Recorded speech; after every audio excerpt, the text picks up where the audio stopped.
We cannot definitively rule out a government shutdown at the end of this week. You absolutely cannot.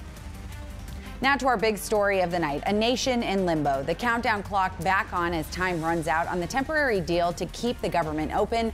Thanks so much for joining us for 12 News at 10. I'm Rachel Cole, and tonight nearly 1 million federal workers hang in the balance as lawmakers scramble to reach a compromise. They now have just 5 days left to do it or will face another government shutdown.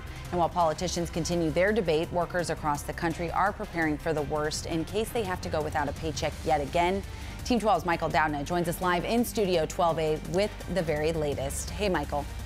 Hey, Rachel. Some families just were able to survive and make it through thanks to community groups like St. Mary's putting out thousands of pounds of food. But a potential round 2 of this government shutdown could put both families and supporters all the way to the edge.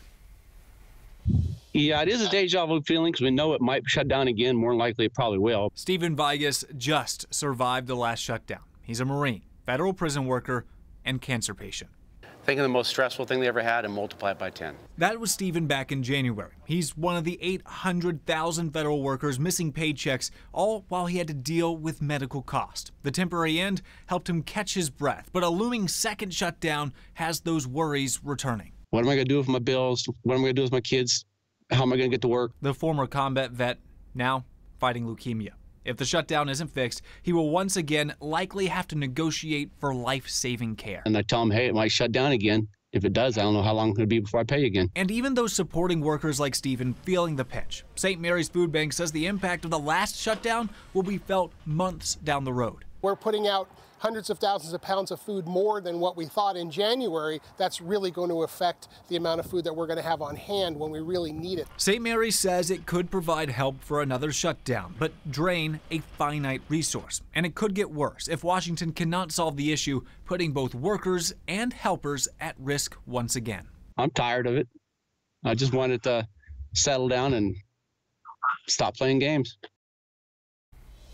Washington still has time for a compromise. However, President Trump's acting chief of staff says a shutdown is not off the table. Back over to you, Rachel. All right. Thanks a lot, Michael. We really appreciate that. And with so much uncertainty surrounding the shutdown, tonight we're asking you to weigh in. Do you think lawmakers will reach a deal in time to avoid another government shutdown? Absolutely or no way? You can see the results live at the bottom of your screen right there, right now. 75% of you saying no way.